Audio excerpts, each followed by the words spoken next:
Hi everyone. So today I want to share our autism journey and the first signs we notice on our son. So actually, I just realized I should have done this before, like, documenting our progress so that we can look back and see what we can do better in the process. So let's start. So my son was born in Missouri in May 2021. So we moved here in California in January of 2023. So my pregnancy was complicated and he was delivered by emergency C-section. After birth, he developed neonatal sepsis. He had to be in NICU for 10 days for antibiotics, and me too, I have to stay for antibiotics too. Thankfully, we recovered well after that span of time. And as he grew, he met his physical milestone. He rolled over, he sat up, he crawled, and he walked on time. Because of that, autism was not something we were thinking about. Around 19 to 20 months, I started becoming more concerned, where my son was not saying mama or dada. Instead, he mostly hummed. And as a nurse, of course, I know speech delay could be a concern, so I paid closer attention. So I noticed he rarely responded to his name that time. His eye contact was limited. This is like when he was 1 year old. He never pointed to things he wanted. He did not wave goodbye or show us toys like what he wants. And then he usually cries and just pulled our hands towards whatever he wants. At the same time, he smiled, he loved peekaboo, he clapped, he bubbled. That made it so confusing because many people told us to, like, boys talk late and he will grow out of it. So really confusing. So still something told me like there is something wrong. So just basically trust your instinct. So during a routine pediatric visit, usually mga, 'di ba, when their kids like 12 months, 15 months, 18 months. So nung nag-18 months siya, sabi ko na sa pediatric niya, parang I'm concerned. My son is not, talking. But meron din kaming mga kakilala na hindi daw nagsasalita until they were, 2 years old or 3 years old. Pero since I raised that concern, so the pediatric physician referred us to the developmental pediatrician. So as I shared that, they refer agad kami for evaluation. And it was a long wait. We waited for around 4 months. It was like around May 2023. And then it was an hour clinic appointment. Yung tinanong yung anak ko, can you do this? Can you make a tower? More on like imitation, like tinas niyo yung mga skills for pretend plays, yung communication, like hi, how are you? Something like that. So, but then, dun na-diagnose ng autism spectrum disorder ang anak ko. So I remember crying. My husband and I were very worried about his future. So every parent who has a child who's diagnosed with autism would really be worried on their son's future. Will he be independent? Can he communicate and make friends? So looking back, these are the signs we did not recognize, actually. We did not recognize because we're first-time parents at hindi kami masyadong exposed to children like yung maliliit na bata, because I grew up with my, with my siblings on the same, like parang magkapareho kami ng age and wala pang bata sa family. We did not recognize that those times that we only observed that to our son. So my son that time, he prefers to play alone. He did not engage really in pretend play. He just wanna play on stuff. Kailangan mo siyang alalayan on how to play that. He did not he rarely shares his interest with us. So he's not the same as like kung yung bata, because I have a 1-year-old right now. So my 1-year-old picks up a toy and give it to me. Like show me, like yeah, kahit hindi pa nakapagsalita yung 1-year-old ko. My 1-year-old shows me what she has in her hands. So yun yung mga na-realize ko na hindi nagawa ng son ko. And also he rarely shares. He shows behaviors like hand flapping, pero nawala lang siya for a while. Parang brief lang siya na exposure sa amin na nag-hand flapping siya, especially when he is very like happy and excited. Talagang nagpa-flap siya. And then spinning, gusto niya palagi nagsispin. Parang hindi siya nahihilo. Tapos jumping sa bed, tapos humming, tapos habang tumatakbo nag-hum siya. Ganun. Tapos repeating songs. So mga na to siya, yung repeating songs naman, alam mo yung parang automatic na parang pinipindot na laruan. Pinaulit-ulit-ulit niya yan. As in, ulit-ulit. Parang, kung may word man na, hello, ulitin niya, hello, hello, hello, hello. Parang ganon. But then, when my son is able to start his words na, he keeps on repeating the song Baby Shark. Parang whole day Baby Shark yung kinakanta niya. Tapos yun na lang, paulit-ulit. Tapos more on, echolalia na. So pag sinabi namin dati na, can you say hi? And he will say like, hi. And you say hello, hello. Parang ganun. So sumusunod lang siya. Ini-imitate lang niya yung words. Tapos, when he was very young, he covers his ears when the sounds were loud or unexpected. So, as first-time parents, we simply did not know what to look for. And after his diagnosis, we are referred, because here in I experience here in California, nung na-diagnose na yung anak ko, we were immediately given the resources to look for. We start to seek help to the regional services, where they gave us the early intervention program. Ito yung may pupunta na behavioral therapist sa bahay. Tapos they will teach us as parents how to deal with the behavior of the kid, or how can we help him, like, point. Dun siya yung anak ko, dun natutong mag-point. Hey, there's a bird. Parang gaganon ka. So, titingnan niya yung kamay mo at hindi yung bird. So, yun yung, di ba, nakakaano, parang hindi niya makita kung ano yung pinupoint mo, pero tinitingnan niya yung fingers mo. So, yeah, doon natuto yung anak kong mag-point. Marunong na siyang mag-point ngayon. Marunong na siyang mag-point ngayon. Dati, hindi siya marunong uminom sa straw. Nawala yung skills niya. Marunong siya ng straw dati. Alam mo yung mga baby straws. Tapos nag-start kami nung cup na. Afterwards, hindi na siya marunong mag-straw. Ginawa namin siya ng goal hanggang sa natuto na siyang mag-straw. And then after early intervention, habang ongoing yung early intervention, we did our ABA therapy. It was a long wait list. We waited like around 6 months pa to get into the clinic. And we started as home base.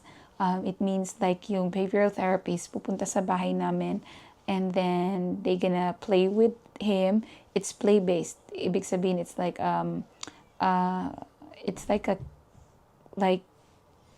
play-based na susunod lang sila kung ano yung gusto ng anak ko.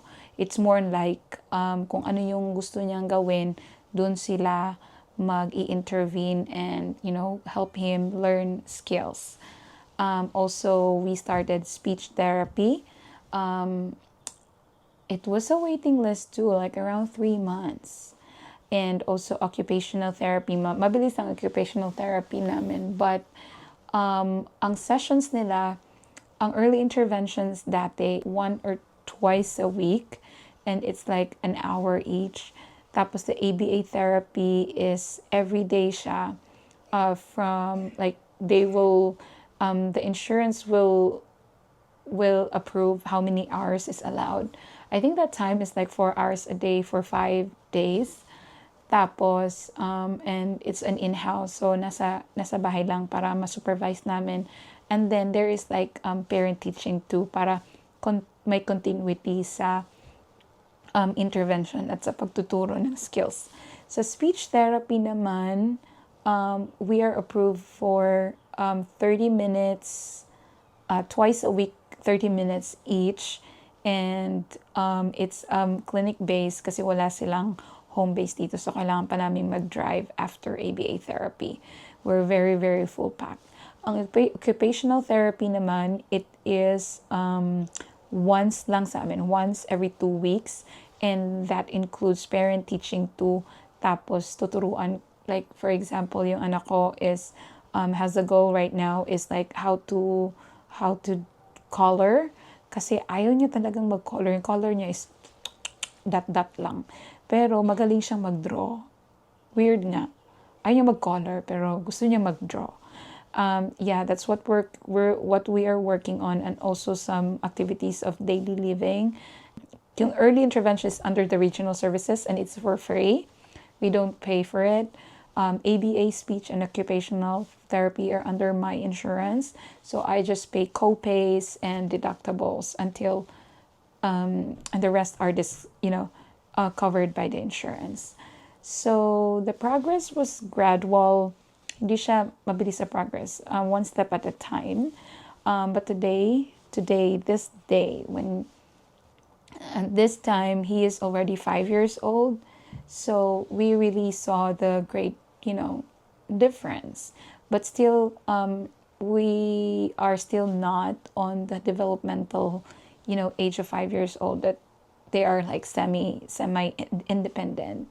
So my son still needs prompts, and then a lot of goals to be tackled on. Right now, he can ask for food. He can say, I want cookie, I want water, I want juice, I don't want food, something like that. So he knows what he wants and what he don't want. But he's still not able to answer the why's question, the W question, or what are you doing, or where is your toy? Because he will just like, if you just ask him, where's your toy? He will say, where is your toy? So it's like echolalia. My son is still having echolalia. So that's still what we are working on. He can now follow commands like, can you pick it up and put it there? Take off your shoes and put it in the shelf. So those routines, pinabalik-balik lang namin, consistency is the key. He's able to do that. Right now, we're still working on 1 to 2 commands. So, kung parang, can you bring me the cup and then put the shirt on the bin? So that's still we're working on.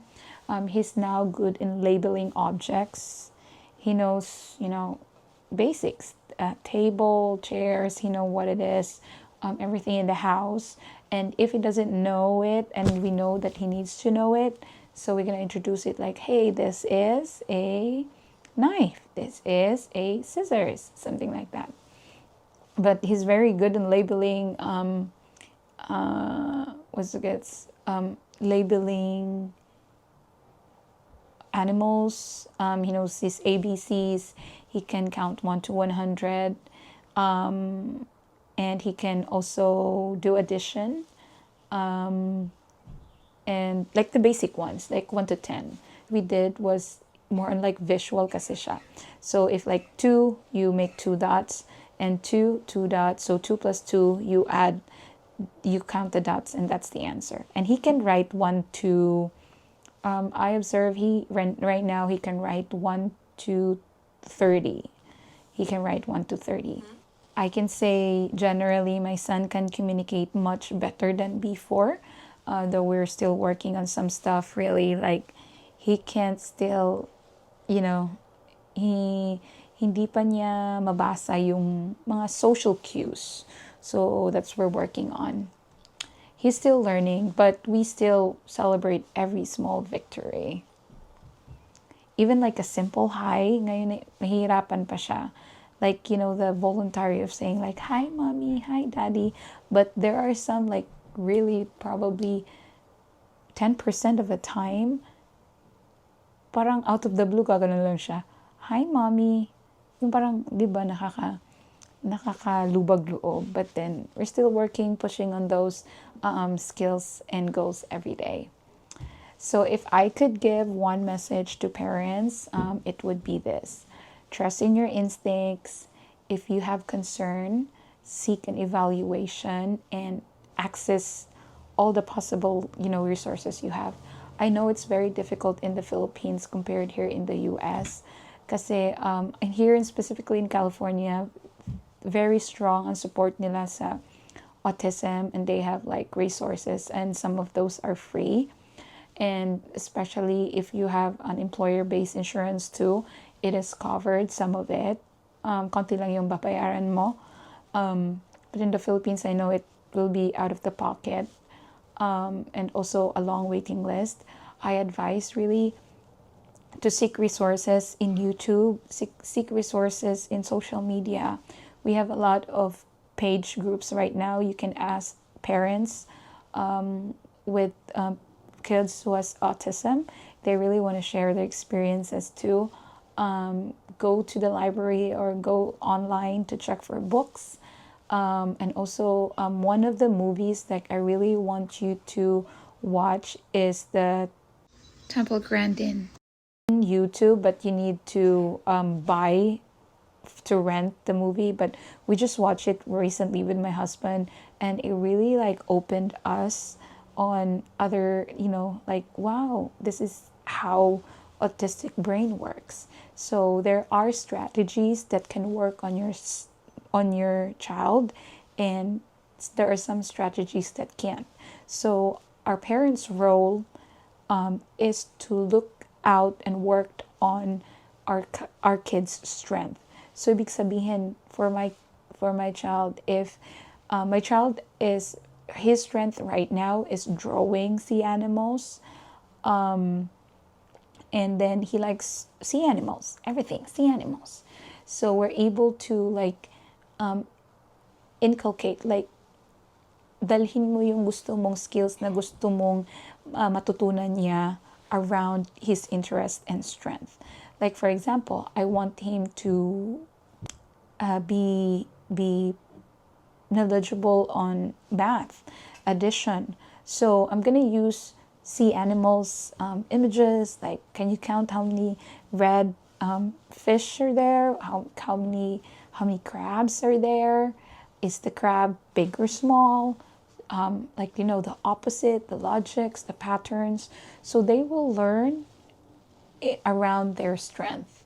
If they have non-preferred items or non-preferred activities, line it up with a preferred one or their interest, because motivation leads to learning. So I think that's one of the lesson I really learned all throughout the process. And if you have concerns, seek an evaluation. I know it's a long waiting list, but be on the list. And then access available resources too. If you have friends who are social workers, case managers, parents who have autistic kids, so there can be a very good resource. If you're, it's very overwhelming at first. And always remember, autism is not the end of the world. We have given this challenge in life because God knows we're able to take care of our children. Every child develops differently, and every child has his own strength. So always remember that. You can put it on a sticky note on your fridge that you can see all the time, and remind you that your child has his strength that you need to develop. So our journey continues, and we are proud of our son, how's he become today. Thank you for listening to our story, and there will be more. And we'll post more videos on how we are making it through every day on our challenges, especially potty train. Oh my goodness, my son is not yet potty trained, but we're on 50% now. And yeah, God bless everyone.